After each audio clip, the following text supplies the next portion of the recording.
کہ لفظ قدر کے 4 معنی ہیں، 4 معروف معنی ہیں۔ یہ دیکھیے آپ کے سامنے اس وقت المعانی.com یہ ویب سائٹ، یعنی یہ ایک آن لائن لغت موجود ہے، ڈکشنری موجود ہے۔ تو وہ 4 معنی کون کون سے ہیں؟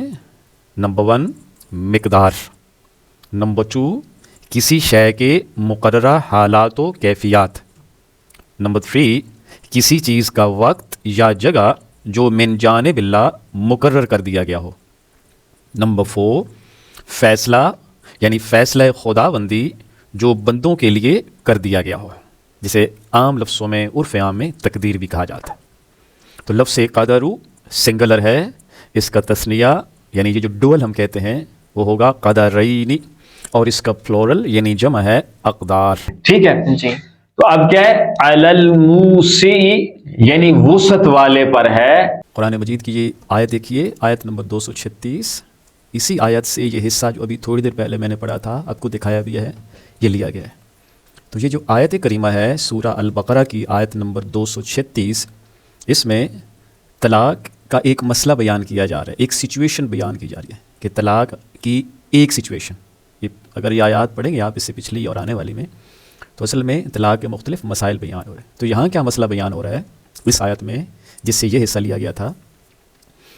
اس آیت کا ترجمہ کچھ یوں ہے، اور اگر تم عورتوں کو اس صورت میں طلاق دو، یعنی صورت یاد رکھیے، ایک کانٹیکسٹ ہے، ایک سچویشن ہے، ایک حالت ہے، اس صورت میں طلاق دو کہ تم نے انہیں ہاتھ نہیں لگایا یا ان کا مہر مقرر نہیں کیا، تو مہر کے معاملے میں تم پر کچھ گناہ نہیں ہے، مگر یہ تو لازماً ہونا چاہیے کہ دستور کے مطابق انہیں کچھ سامان زندگی دے کر رخصت کرو، یا انہیں کچھ سامان زندگی دے کر رخصت کرو، اچھی حالت والے اپنی حالت کے مطابق اور غریب اپنی حالت کے مطابق۔ تو یہ تھا کانٹیکسٹ۔ یہ حق ہے ان پر جو احسان کا رویہ اختیار کرنے والے ہوں۔ آئی ہوپ کہ آپ نے اس آیت کا کانٹیکسٹ سمجھ لیا ہوگا۔ تو کیا ہوگا؟ جو اچھی حالت والا ہے، جو منہ سے ہے، استطاعت والا ہے، اسے اس کی حالت کے مطابق، اس کی قدر کے مطابق، اور جو غریب حالت والا ہے اسے اس کی حالت کے مطابق۔ فَيُضَاعِفَهُ ہاں اب یہ وہی حرف ہے نا، حرف دا، جو ہمارے سمیت اکثر لوگ غلط پڑھ جاتے ہیں۔ اب فا کا مطلب کیا ہوا؟ پس یضاعف وہ اضافہ کرتا ہے، وہ انکریز کرتا ہے، وہ ڈبل کرتا ہے، وہ بڑھاتا ہے۔ اردو میں پڑھتے ہیں لفظ اضافہ، جی تو یہ وہی ہے۔ فَيُضَاعِفَ پس وہ اضافہ کرتا ہے، بڑھاتا ہے، اسے، پس وہ اسے بڑھاتا ہے، پس وہ اس میں اضافہ کرتا ہے۔ اب یہ قرآن مجید کی آیت ہے، ڈیٹیل ہم بعد میں پڑھیں گے، لیکن اس میں دیکھیے اللہ کہتا ہے کون ہے جو اللہ کو کیا کرے گا؟ قرض حسنہ دے گا، یعنی جو اللہ کے راستے میں خرچ کرے گا۔ تو جو اللہ کے راستے میں خرچ کرے گا تو اللہ کہتا ہے میں کیا کروں گا؟ فَيُضَاعِفَ لَهُ تو میں اس کے لیے کیا کروں گا؟ اضافہ کروں گا، اس کے لیے میں اس کے رزق میں اضافہ کروں گا، اسے انکریز کروں گا۔ زَادَهُ ہاں اب زیادہ کا مطلب کیا؟ اس نے زیادہ کیا، اس نے زیادہ کر دیا، اس نے انکریز کر دیا، تو اس نے اسے انکریز کیا، اس نے اسے زیادہ کیا، اس نے اسے بڑھایا۔ ٹھیک جی اب یہ قرآن مجید کی آیت نمبر 247 سورہ البقرہ سے لی گئی ہے۔ آئیے اس آیت کا ترجمہ سمجھنے کی کوشش کرتے ہیں۔ اور ان کے اس مطالبے پر ان کے نبی نے انہیں بتایا کہ اللہ نے طالوت کو تمہارے لیے بادشاہ مقرر کر دیا ہے۔ بولے اس کی بادشاہی ہم پر کس طرح ہو سکتی ہے جب کہ ہم اس بادشاہی کے اس سے زیادہ حقدار ہیں اور وہ کوئی دولت مند آدمی بھی نہیں ہے۔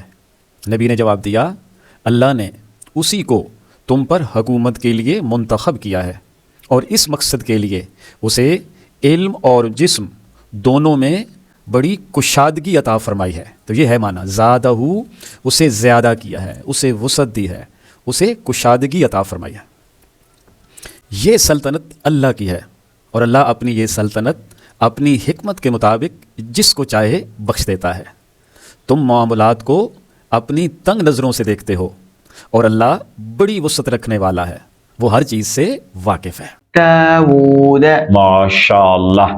اب دیکھیے یہ داود یہ اللہ تعالیٰ کے ایک پیغمبر کا نام تھا، تو اس کا ایک مطلب کیا ہے، جب کوئی عزیز دوست ہوتا ہے، عزیز دوست کو ہم کیا کہتے ہیں؟ داود، عزیز دوست جو بہت پیارا ہو۔ اس طرح جو اللہ تعالیٰ کا محبوب ہو اسی بھی کیا کہتے ہیں؟ داود کہتے ہیں۔ تو اللہ تعالیٰ قرآن مجید میں فرماتے ہیں وَآتَيْنَا، اور ہم نے دیا، ہم نے دی کسے؟ داود، ہم نے داود کو دیا یا ہم نے داود کو دی، یہ اللہ کے پیغمبر تھے، کیا دیا؟ زبورا، زبور، ہم نے اپنے پیغمبر داود علیہ السلام کو زبور دیا یا زبور عطا فرمائے۔ کتنے ہو گئے؟ 21 ٹوٹل کتنے کرنے؟ 42 آدھے ہو گئے جی۔ ملکہ، ہاں، ملک کیا ہوتی ہے؟ بادشاہت، جی، ملک کنٹری جسے کہتے ہیں، سلطنت جسے کہتے ہیں، تو ملکہ اس کی بادشاہت، اس کی سلطنت۔ یہ قرآن مجید کی آیت دیکھیے، نظر آ رہی ہے نا؟ جی۔ اس کا ترجمہ اس کے اصل کانٹیکس کی روشنی میں، کانٹیکس کیا ہے یہ دیکھیے، سورہ صاد کی آیات نمبر 17 تا 20، یہ جو 20ویں آیت ہے اس کا ترجمہ سمجھنے کے لیے اس کا کانٹیکس دیکھیے۔ کانٹیکس کو یوں ہے کہ اللہ تعالیٰ اپنے پیغمبر محمد صلی اللہ علیہ وسلم کو صبر کی تلقین فرما رہے ہیں، اور تلقین کرتے ہوئے داود علیہ السلام کا حوالہ دے رہے ہیں، ان کا ذکر کر رہے ہیں۔ تو اللہ فرماتے ہیں اے میرے پیغمبر، یہ لوگ جو کچھ کہتے ہیں اس پر صبر کرو، اور بڑی قوت کے مالک ہمارے بندے داود کو یاد کرو۔ حقیقت یہ ہے کہ وہ بڑا ہی رجوع کرنے والا تھا، یعنی وہ اواب تھا، بہت بڑا رجوع کرنے والا۔ ہم نے ان کے ساتھ پہاڑوں کو مسخر کر دیا تھا، یعنی داود علیہ السلام کے ساتھ، کہ صبح و شام اس کے ساتھ تسبیح کرتے تھے، اور پرندوں کو بھی جھنڈ کے جھنڈ سب اللہ کی طرف رجوع کرنے والے تھے۔ ہم نے اس کی سلطنت مضبوط کر دی تھی، یعنی داود علیہ السلام کی، اس کو حکمت عطا کی تھی، یعنی داود علیہ السلام کو، اور نزاعات میں یعنی جھگڑوں میں، کلیشز میں اور نزاعات میں فیصلہ کن بات کہنے کی صلاحیت بخشی تھی۔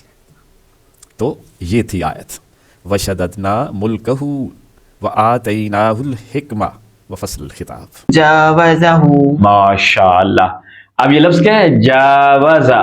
جاوزہ کا مطلب ٹر گئے یار دلاں دے جانی، وطن چک مہارا اجڑی بستی، یارو نظری آوے کنڈ کیتی جد یاراں۔